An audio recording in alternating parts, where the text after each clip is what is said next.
स्वागत है money time में। मैं हूं आपके साथ सलोनी त्यागी। आज हम बात करेंगे दिन भर की बिजनेस और पर्सनल फाइनेंस से जुड़ी तमाम बड़ी खबरों की। वो खबरें जो आपकी जेब, निवेश और फाइनेंशियल प्लानिंग पर सीधे तौर पर असर डालती हैं। तो आइए बिना किसी देरी के शुरुआत करते हैं आज के इस बुलेटिन की। एलजी इलेक्ट्रॉनिक्स इंडिया लिमिटेड का 11,607 करोड़ रुपए का आईपीओ 14 अक्टूबर 2025 को बीएसई और एनएसई पर लिस्ट होने जा रहा है। ये पूरी तरह से ऑफर फॉर सेल है, जिसमें एलजी इलेक्ट्रॉनिक्स अपने 10.18 करोड़ शेयर बेच रही है। इससे कंपनी को कोई पैसा नहीं मिलेगा। जो भी पैसा इस आईपीओ से आएगा वो पूरी तरह से दक्षिण कोरियाई पेरेंट कंपनी को जाएगा। आईपीओ का प्राइस बैंड 1,080 रुपए से लेकर 1,140 रुपए पर शेयर तय किया गया है। लिस्टिंग से पहले आईपीओ का जीएमपी करीब 38% तक पहुंच गया था और अब 430 रुपए चल रहा है, जो निवेशकों के बीच एलजी आईपीओ को लेकर मजबूत रुचि को दिखाता है। जीएमपी के हिसाब से देखें तो आईपीओ की लिस्टिंग पर प्रति शेयर 430 रुपए की कमाई हो सकती है और पूरे लॉट पर मोटी कमाई होने वाली है। एलजी इंडिया डोमेस्टिक अप्लायंसेज और इलेक्ट्रॉनिक्स बनाने वाला भारत का प्रमुख ब्रांड है। FY25 में कंपनी का रिटर्न ऑन इक्विटी करीबन 36.9% रहा और रिटर्न ऑन कैपिटल एम्प्लॉयड 50.1% रहा, जो Havells, Voltas, blue star, Whirlpool जैसी कंपनियों से कहीं ज्यादा है। अगर आप भी गोल्ड खरीदने की प्लानिंग कर रहे हैं तो ये खबर आपके लिए है। सोने चांदी में तेजी का सिलसिला लगातार जारी है। हर रोज ये दोनों नए रिकॉर्ड बना रहे हैं और दिवाली से पहले इन कीमती धातुओं के रेट में जबरदस्त उछाल देखने को मिल रहा है।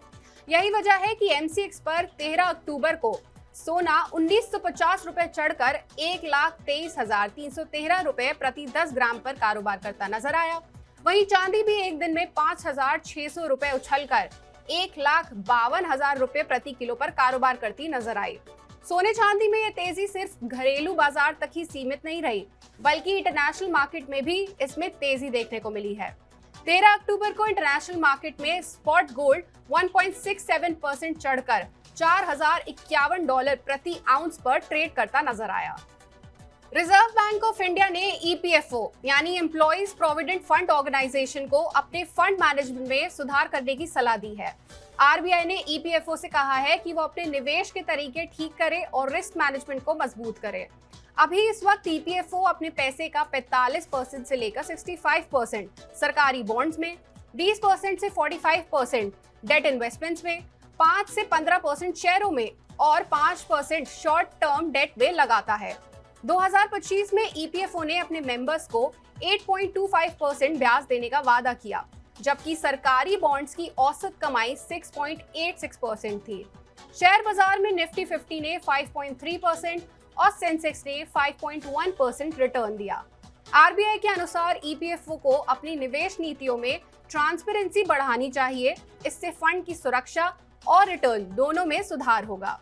इससे पहले ईपीएफओ ने अपने निवेश पोर्टफोलियो को डाइवर्स बनाने के लिए शेयर बाजार में निवेश बढ़ाने की योजना बनाई थी। हालांकि आरबीआई की इस नई सलाह के बाद ईपीएफओ को अपनी निवेश रणनीतियों पर फिर से विचार करना होगा। सितंबर 2025 की तिमाही में भारत की प्रमुख ब्रोकरेज कंपनियों के एक्टिव यूजर की संख्या में भारी गिरावट देखने को मिली है। इस तिमाही में कुल 26 लाख से ज्यादा ग्राहकों ने इन प्लेटफॉर्म्स को छोड़ दिया है।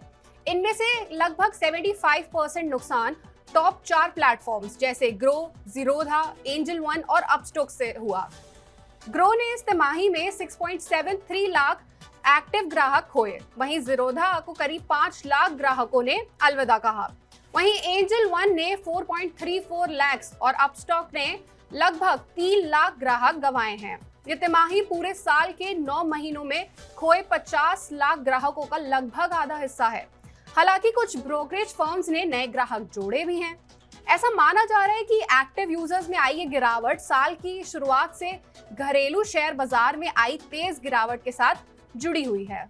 सुप्रीम कोर्ट ने 13 अक्टूबर को वोडाफोन आइडिया लिमिटेड की उस याचिका पर सुनवाई फिर से टाल दी, जिसमें सरकार को एजीआर बकाया माफ करने की मांग की गई थी। अब दिवाली के बाद इस मामले पर सुनवाई होगी। ये मामला पिछले महीने वोडाफोन आइडिया द्वारा दायर एक याचिका से जुड़ा है, जिसमें डीओटी यानी डिपार्टमेंट ऑफ टेलीकम्युनिकेशंस द्वारा एजीआर बकाया के लिए 9,450 करोड़ रुपए की मांग को चुनौती दी गई है।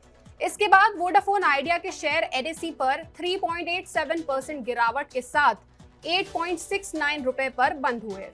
अगर आप अपने फोन को हर महीने रिचार्ज कराने की टेंशन से अब फ्री होना चाहते हैं तो ये खबर आपके लिए है। बीएसएनएल ने अपने कस्टमर्स के लिए एक नया लॉन्ग टर्म प्लान लॉन्च किया है जो एक बार रिचार्ज करने पर पूरे साल चलेगा। इस प्लान की कीमत 1499 रुपए रखी गई है, जिसमें आपको 336 दिन यानी कि करीब 11 महीनों की वैलिडिटी मिलेगी। इसमें यूजर्स को देश भर में अनलिमिटेड वॉइस कॉलिंग, कुल 24 GB डेटा और प्रतिदिन 100 SMS की सुविधा मिलेगी। इस प्लान का प्रतिदिन का खर्च काफी कम आएगा। 1499 कीमत को अगर हम 336 दिनों में बांटा जाए तो प्रतिदिन का लगभग 4 से 5 रुपए खर्च होगा। इस प्लान से पहले भी कंपनी ने एनुअल प्लान पेश किया था जिसमें 600 GB डेटा, अनलिमिटेड कॉलिंग और फ्री SMS की सुविधा थी। चलिए तो अब जाते जाते बात करते हैं आज के शेयर बाजार के हाल की। आज बाजार में टाटा कैपिटल के आईपीओ की लिस्टिंग हुई। लिस्टिंग उम्मीद से थोड़ी खराब रही और आईपीओ सिर्फ 1.23% प्रीमियम पर लिस्ट हुआ। वहीं दूसरी तरफ फाइनेंशियल और ऑयल एंड गैस के शेयरों में गिरावट की वजह से सोमवार को भारतीय बेंचमार्क इंडेक्स सेंसेक्स और निफ्टी में गिरावट दर्ज की गई। 13 अक्टूबर को बाजार में गिरावट के चलते निफ्टी 25,250 के आसपास बंद हुआ। सेंसेक्स 0.21% का गिरावट के साथ 82,327 पर बंद हुआ और वहीं निफ्टी 0.23% की गिरावट के साथ 25,227 पर बंद हुआ। लगभग 1,619 शेयरों में तेजी, 2,480 शेयरों में गिरावट और लगभग 155 शेयरों में कोई बदलाव नहीं हुआ। निफ्टी पर Tata Motors, Infosys, Wipro, Nestle, HUL प्रमुख गिरावट वाले शेयरों में शामिल रहे, जबकि भारतीय Airtel, Bajaj auto, Adani ports, Shriram finance और बजाज फाइनेंस व गेनर्स वाले शेयरों में रहे। तो ये थी मनी टाइम में आज की बिजनेस और पर्सनल फाइनेंस से जुड़ी कुछ खबरें। आज के लिए बस इतना ही। इसी तरह की और भी खबरों से अपडेटेड रहने के लिए देखते रहे मनी 9 और सब्सक्राइब करें हमारा यूट्यूब चैनल।